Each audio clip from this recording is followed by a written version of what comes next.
Hi, my name is Selema Masekela. I'll say it for you one more time. Selema Masekela. And you are listening to the What Shapes Us podcast.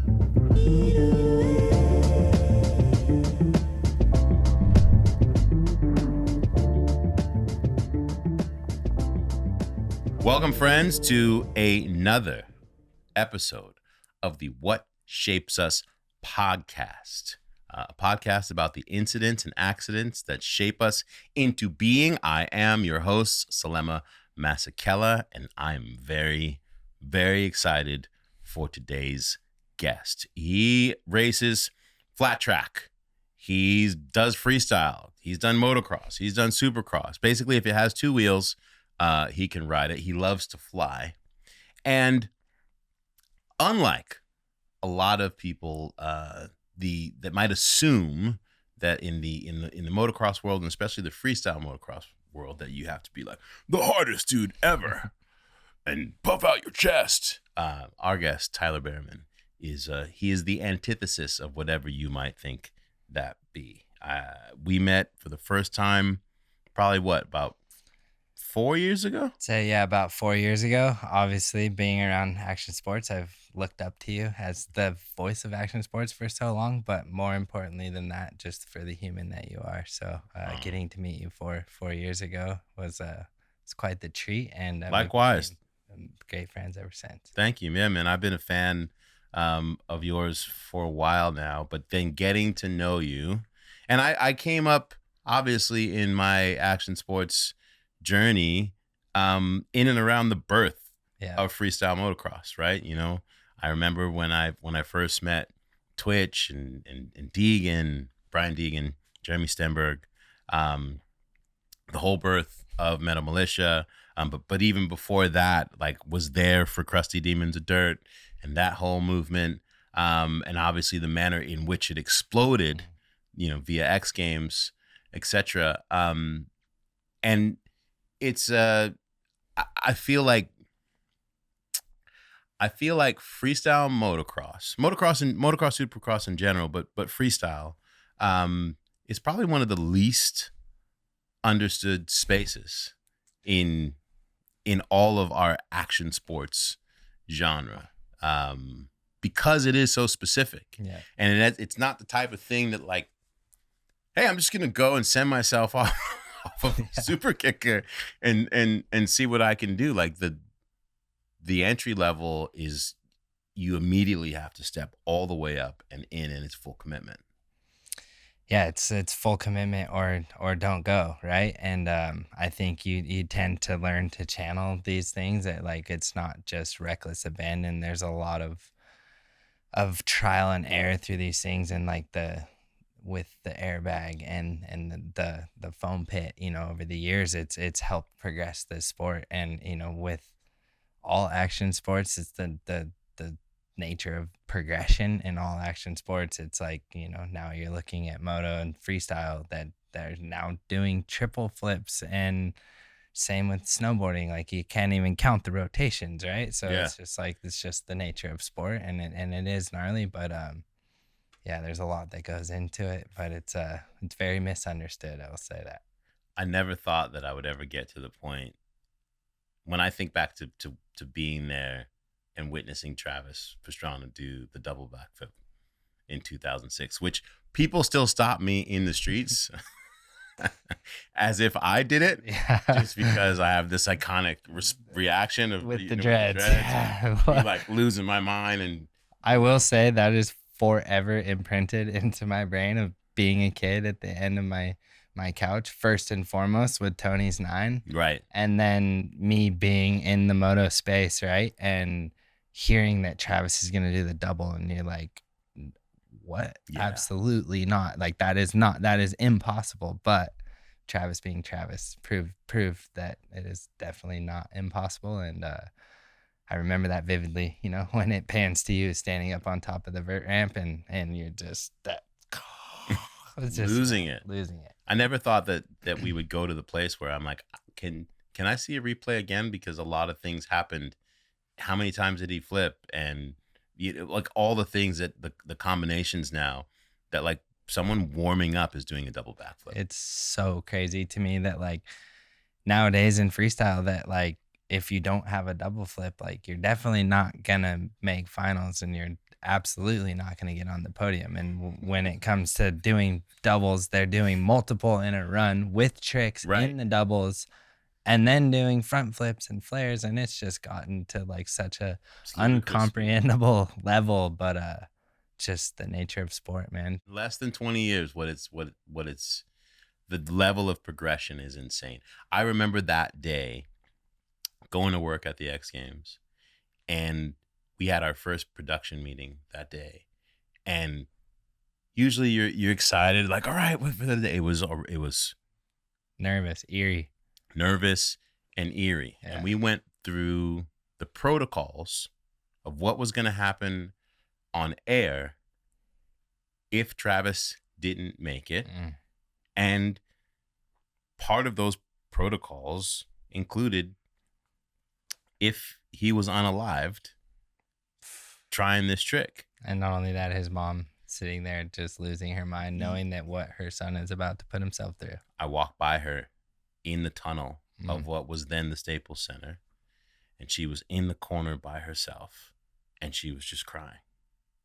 And Travis comes around the corner, and he walks up to her, and you know, he's got this ability. You spent obviously a lot of time with him, where he can use his charm and his energy to diffuse a situation. And it's not that he's ignoring it or that he's not going through it, but he has this way to make you feel like everything's okay. And he tried to work his Travis magic on his mom in that moment, like, yeah, mom, it's gonna be fine. Don't cry. Wipe your tears. I'm gonna be okay. And then he like, bounces on out. And she was still there crying. She was still crying, yeah. And I remember the 18,000 people inside the Staples Center. And you could feel that energy within the crowd as well, especially when it came his turn. Everybody's standing up. You could see people holding hands, people praying. Like, it was silent. When he rolled in to the ramp, you could hear a pin. The only thing you could hear was the engine rev. Yeah. You can almost hear a pin drop over that engine too, of like how quiet that many people would be, Yeah, the silence was deafening, but it felt like this. To this day, I still, when I think about it, it felt like everybody like turned into this energy network. Yeah. Like all these different types of people from every different walk of life that were there for that moment, like turned into like almost mycelium, right? Like network, and willed the thing to happen. Yeah, it's like, it's kind of crazy that like, freestyle motocross, it's like sometimes people watch X Games and they like, it's almost like they want to watch to see the crash. Right. And like everyone, it seemed like that night, like I was not there in person. I was a Grom, but watching on TV, you could feel that energy through the TV of like everyone was there and connected. Like they wanted, they were willing him to land that trick and change the sport and in that the moment. world. And that was the craziest thing ever. I think, there's a lot of crazy things to this day, but like that was one of the moments that was like, your dirt bikes and your family go back generations. Yeah. My grandfather had rode, and he did kind of a lot of more desert racing, and motocross kind of really wasn't a thing yet when my grandpa was doing that. And then he got my dad started. My dad raced flat track for his whole life up until he made the pro level and started doing it. But then he kind of had a long period of, he was basically 28 when he got sober. But by that time, he had about 6 DUIs, drunk drivings at the time. So he went through a hard time in his life that he then got sober. And in those few years when he was having a hard time, he kind of like stepped away from racing, and then he came back and then was able to go and start doing racing again. And then when I was born, like my first, handful of years, I was I basically grew up going to the track and the races with my dad, and he would have the parade lap in the opening ceremonies, and he'd put me on the tank and ride me around the track, and yeah, it was super cool. So it's honestly, it's been in our blood forever, and it's one of these things that it's like this thing that like consumes all my time. Like, it's because it feeds my soul. I watched a clip from your documentary where your grandpa is talking about speed and like what speed meant to him and what it meant to just to you and your family. Yeah, that's I mean, it kind of almost chokes me up when I get to talk about it, because I get to that filming that documentary was right before my grandfather got sick and unfortunately transitioned to the other side, and I get to hold on to that for the rest of my life, of like these like narratives that he did get to talk about in the video, and that the saying about speed, it's just it literally like feeds our soul, and it frees our soul, and there's just something about like going fast that like you can't really replicate. And it's so funny that I've now been able to kind of have some fun. I got to go to F1 Miami last year with Red Bull and got to drive an F4 car, and it was like how comfortable I felt doing 180 miles an hour at the top of the bank. Were they tripping? Homestead Raceway. They would kind of had a pace car, and they would make sure that you kind of, you could kind of go fast in a section, but then you got to follow the pace car. The pace car wasn't going very fast, but the guys that were kind of running the situation, they told me like, hey, like when that pace car goes out, set way back, and you can basically put about a lap together. And when I had that opportunity, and just to never lift coming into that like huge bank turn was pretty insane, and just feels like I don't know, I feel with, I guess, that narrative speed, like I feel comfortable in the uncomfortable of going fast. Yeah, like almost like it sits kind of in your body and in your cells somewhat from being passed down lineage wise. And that's the thing, like my dad racing flat track, like we would, racing on like Springfield Mile in Springfield, Illinois, like these guys are doing like 130, 140 miles an hour down the straightaways, and the turns are just as long as the straightaway. So like you come in and you basically don't lift. You go from about 130 down the straightaway to 110, 115 through the corner and back. And in flat track, sort of explain what that is. So flat track would basically kind of be like, NASCAR races in a circle and they only go left the one direction. Flat track is the exact same thing, but on a dirt track and a dirt oval. So you coming down the straightaways as fast as you can, and when you are entering the turn, you're basically like initiating a slide and drifting and at 120 miles an hour, and basically bars to the stop of the frame. Full gas. And just like, and mind you, in a race with say 20 other guys, you're millimeters to inches within the guy next to you, that it's like, it's honestly, it's one of the craziest things, and such a scary sport because of the speeds and the level that it is. But it's I feel like one of the most underrated sports of moto, of two-wheel sports. That's so cool. And so that's where you started picking up the torch from your dad. Yep. On flat track. Yep. So as soon as I got my bike the first time, and I got my first bike when I was 4 at preschool. It was awesome. They surprised me with the bike at preschool, and this is in Central California. Central California, yeah. What was the name of the town? Templeton, but it's close to San Luis Obispo, Paso Robles area. Okay. So Central Coast, and right over the hill from Morro Bay, and a lot of cool surf spots, which is awesome. The closest I've ever come to death surfing was at Morro Bay. Really? Yeah. By the rock? Only two-wave hold down I've ever had in my life. Really? Was at Morro Rock.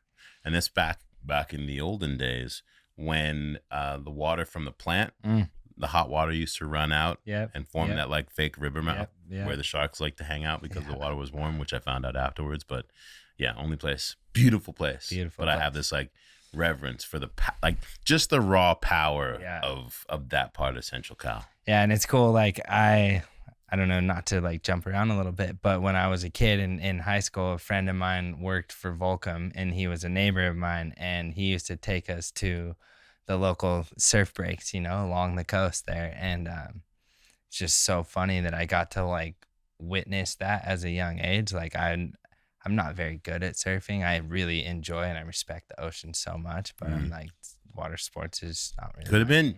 Could have been. But it Could've been, was really cool that I remembered going out and just watching Nate Tyler just shred these waves apart and do massive airs on his like black board, and it was like with all the stickers, and it was just like, it was so cool. The big Volcom sticker at the nose, like it's just all time. It's a different part of the culture there than SoCal. But I interrupted because your dad delivered your first dirt bike to you at preschool. Yeah. Do you remember what that was like?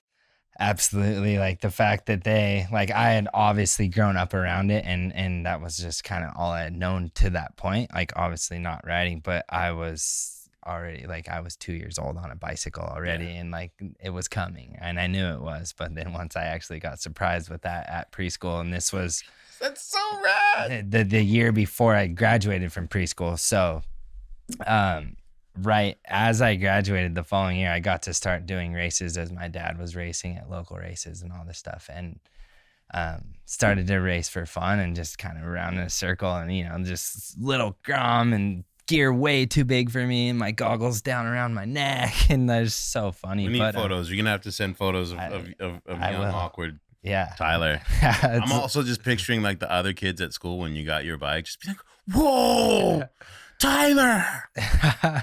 And I mean, they kind of knew it was coming, but it's funny that you say that. The little awkward kid, like I have a smile on my face all the time, and I am a happy-go-lucky kind of person, but all my friends would call me Smiler because I could not wipe the smile off my face. So if you could imagine, Tyler Bereman, yeah, so sick. If you could imagine how big that smile was when they pulled the wrap, or we pulled the wrapping off the bike, I was just like, oh. And I think I actually have photos of them, like us unwrapping the bike and me just like being like, oh, like, and anyways, that first year kind of started riding and ended up, building jumps in my backyard with a shovel and like jumping my bike. Mind you, I wasn't racing motocross yet. I was still racing flat track, but I always like had this thing about jumping, right? And I ended up jumping that bike until I literally broke the frame in half.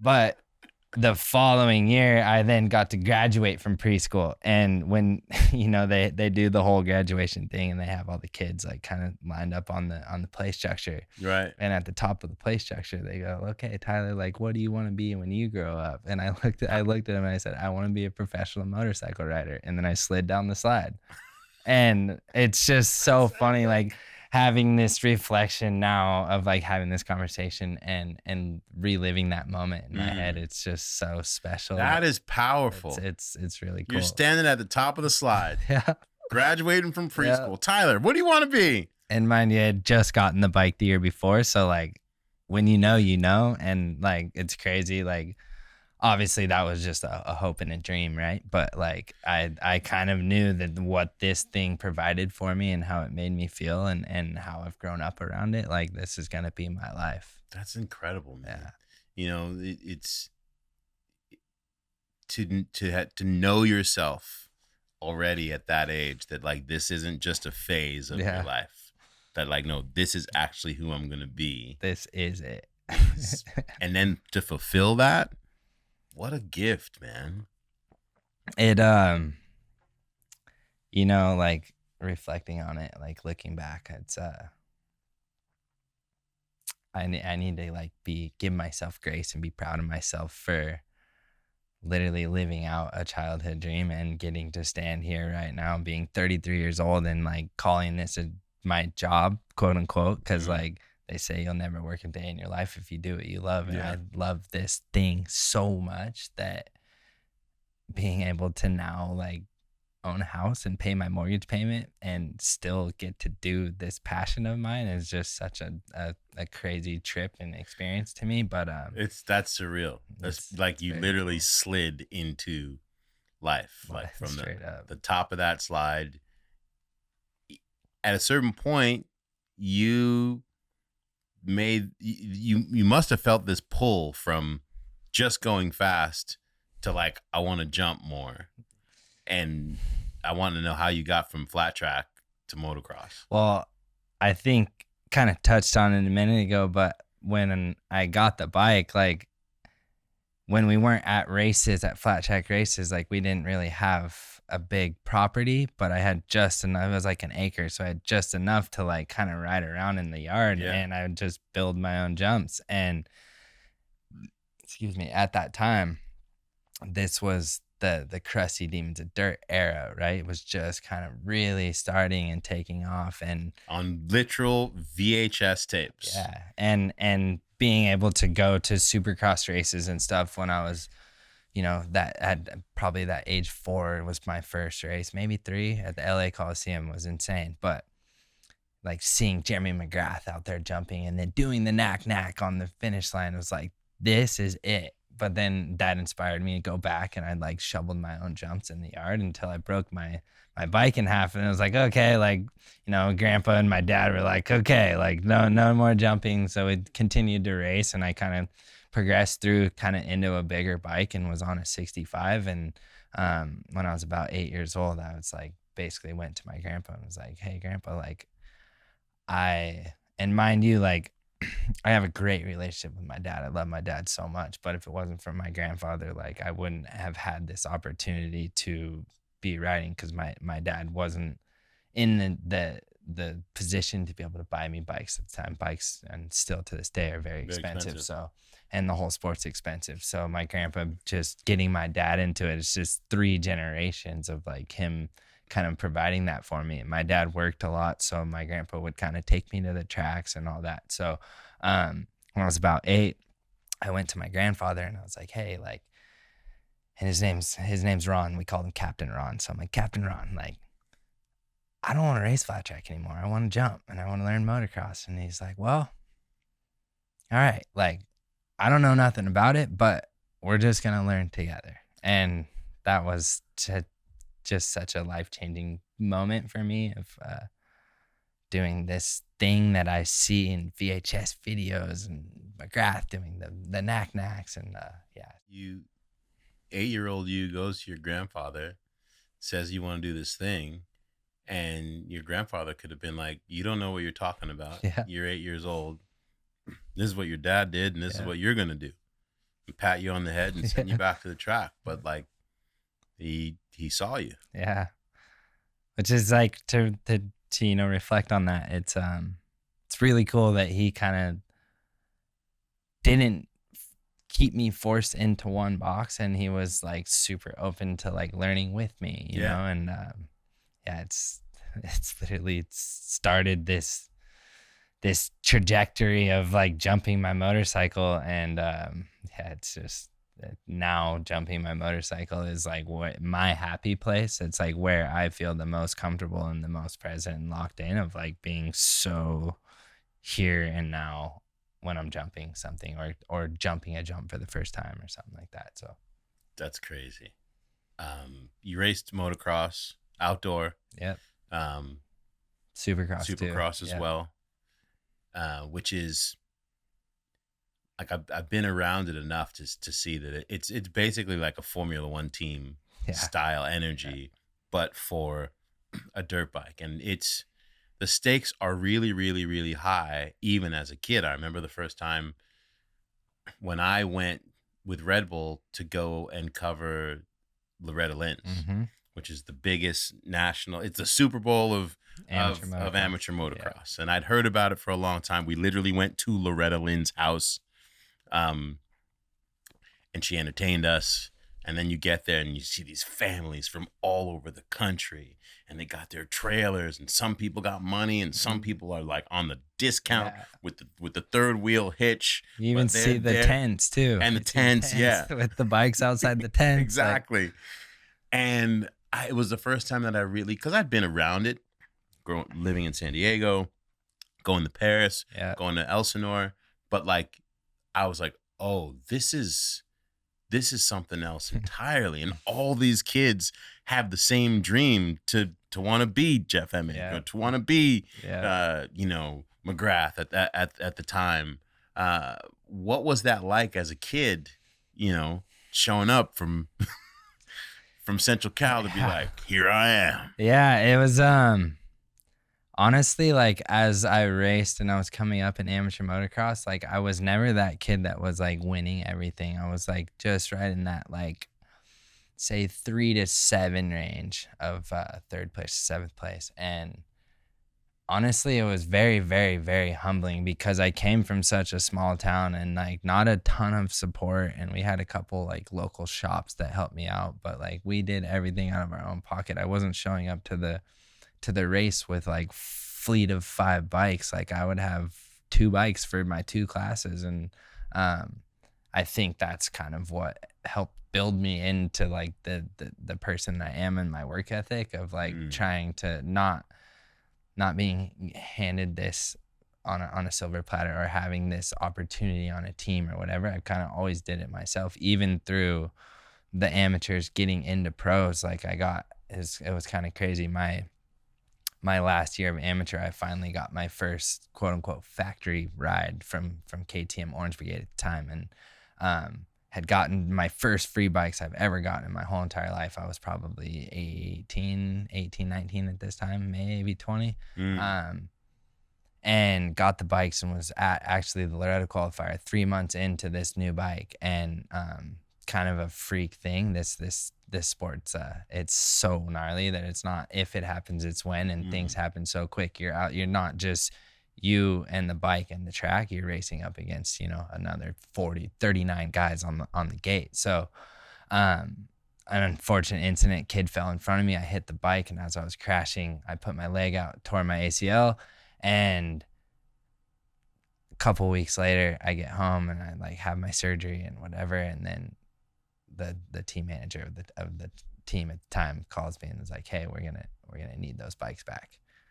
And that, like, one time that I like finally the year before that, I had won my first couple amateur national championships, and I was like making my way up, and I was like mentally confident enough to like, hey, I can run with these guys, and I can probably like, I see this future of this career kind of taking off in front of me. And that almost got ripped away from me. So transitioning from that into the next year was 2013, and that was my first year of Supercross. And I basically am like, well, it, like I'm gonna buy my own bike and put together my own program and get my own easy ups and throw the bikes in the van, and we're gonna drive to the races, and just kind of just did it on my own. You were that privateer. I was that privateer.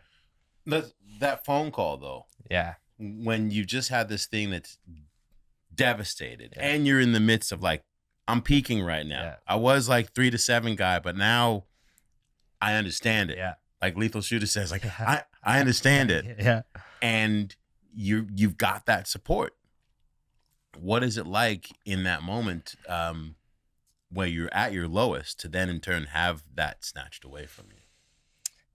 I mean, the first thing that comes to my mind was obviously heartbreak, right? Like you've worked so hard for so many years to get to this point, to then earn this spot and be able to be one of the guys that's getting bikes and show up to the race and like be one of the guys, right? And when that had gotten taken away, it was like, but I think, to be completely honest with you, that was the first injury that really helped like mold my thought process to like how much I really love this thing. And no matter if it was taken away or not on a situation like that, like I'm gonna do this thing until the wheels fall off. So it was kind of an opportunity for me to be like, hey, this was a childhood dream to not like be a professional motorcycle rider, and this is my chance. Like 4-year-old me being at LA Coliseum watching McGrath do the knack-knacks, like I always just wanted to race Supercross under the lights in front of 80,000 people. And I was like, well, this is, I had just turned pro. I couldn't really go back and do another year pro of amateurs, and I was at a real transition point in my life. Like, do I continue this, or do I go back and go home and install hardwood floors with my dad, you know? Get a job. Yeah. And that was one thing through my high school time that I had a bit of a phase of like kind of stepping back from riding and like being a kid in high school and partying and whatever. And those couple years I installed hardwood floors for 2 years with my dad's installers that worked for him. And that really opened my eyes to like the value of the dollar and all that. So, which also then opened my eyes once I kind of started going down too wrong of a path and opened my eyes to like, hey, I have this like ability and talent of this thing that I love so much. Like, you're a complete fool if you don't chase this. And that's what kind of got me to chase it. So then, you know, after I got hurt, they took the bikes away, and I was like, you know, this is I need to like live this childhood dream out. And yeah, I got to race Supercross and ended up, you know, making 2 main events my first year, and it was so cool that like the parade lap and the main event, seeing like that many people under the lights and just like such crazy amount of nerves. But like the parade lap, like I would just go and I would jump the triples in the finish line and just do the biggest whips I could off of it, just because it was like thinking like, oh, like I didn't really have the knack like MC had, but I had the whip. So I was like, oh, this is my version of like being able to do that for the fun of it. And like when I made the main events and I lined up and there was like, you know, 20 other guys on the line, that I basically put myself in 19th place, because like all these guys that I've looked up to for so long, which are now, you know, gone on to win so many championships, was just like I automatically put myself behind them, which is, you know, kind of never really allowed me to excel past that. But just the fact for me to be able to check that box as like a childhood dream was super cool. And I remember though in those days, like how much you were you were the people's champ. Yeah. You know, like that, the story of you being a privateer, but banging and competing against these dudes who had like literally $1 million operations behind them. And you're like multi-million dollar operations behind them. But the swagger that you, like the joyful swagger that you had became contagious, and you built this like this fan base of people who were like, yeah, but that's my guy. Yeah. Like I identify with that. Yeah. And I guess, you know, Tyler Bereman, like that like embodied me as a person of just like happy-go-lucky and like just very thankful to be in this position, to be able to like still continue to ride my motorcycle. And at the time, like, you make a Supercross main event, but you're probably losing $300 a weekend because of entry fees and gas and travel and hotels and paying for, you know, families' tickets and so on and so forth. Like, it's an expensive thing, but just to check that box was super cool. And shortly after that, I dealt with some injuries through those couple of years, and got to meet in person for the first time, meet Jeremy Stenberg, Twitch, and start freeriding and going out to the hills of Beaumont and Ritchie Canyon and Ocotillo Wells in Southern California, and just go have fun. And I now love jumping so much. I see the landscape of the earth as jumps. When I see a hill and transition, I'm like, oh, like a skateboarder sees exactly a big 16 set of stairs. Like mine skating, mine surfing when you're driving past the beach and you see the waves. That's how it is when you're out in the dunes or the mountains or the hills, 100%. And you're like, oh wait, that's a thing. Whoa, right? You know. So was that an easy pull then? Once Twitch sort of took you under his wing, did that? And you got to see the real sort of possibility of freeriding. Yeah. How was it to make that decision to let go of well, racing? Funny that you say that it took me a couple years to let go. Like my final year of racing Supercross was 2016, Right. and I had some injuries in between then, a couple ACLs, some femurs, and You say that so casual. A couple of ACLs and some femurs. yeah, I'm up to 6 6 ACLs. ACLs. I've had 4 reconstructions. I tore them both again, and just kind of I've learned how legs? to both legs. How many in each? 3 on this one on this one, and they both tore again. And I just decided that I can, get my leg strong enough around the knee to kind of make do with riding. Luckily with moto, we're just up and down on the bike, so we're not like cutting. So are you telling me you don't have ACLs anymore in either leg? Nope. And No. you've trained around that. Yeah. Over the years of so many injuries, like I've had so many doctors be like, you probably should hang it up. And it's just like, that's like almost all the motivation you need to hear to be like, yeah, no, that's absolutely not even an option, because this is my thing, right? Like, but I will say, going through so many injuries and all that, one thing that has also helped really shape and mold me is my dear friend, Heron. Rest in peace on his soul. He's the most beautiful human being there was. But he dealt with limitations, and he had a rare disease which caused tumors and cancerous tumors in his body, and he had dealt with it since he was 4.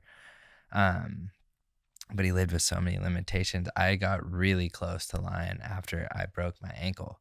I had known him for, a handful of years before that, but I got really close to him during this ankle injury. And to have that perspective on life of like him dealing with limitations and still taking the time to like give me the time and help me as a human and like overcome my own injury while he's like sitting in Cedars in the hospital and in a cancer hospital, living in it.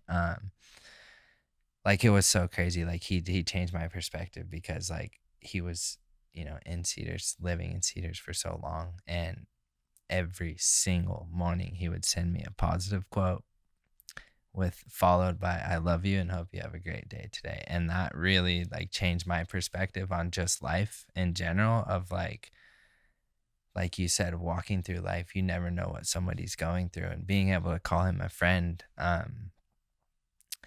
opens my eyes to like somebody always has it worse, there, you never know what somebody else is going through. And being able to learn from him and call him a friend, he had that same perspective when he first got sick as like a, say 4 to 6 years old. And he was in the hospital, and a kid next to him was like struggling a lot harder than he was. And that changed his perspective of like, hey, like I do have these limitations, but there is worse. And the way that he embodied that for his whole entire life, like, unfortunately transitioned to the other side when he was 30 last it's 25 now, so this was the end of 23, December 17th 23. So that completely had changed my life, and I was very fortunate enough to go and say my goodbyes to him and see him in his he transitioned on Sunday the 17th, and I got to see him on Thursday before that, and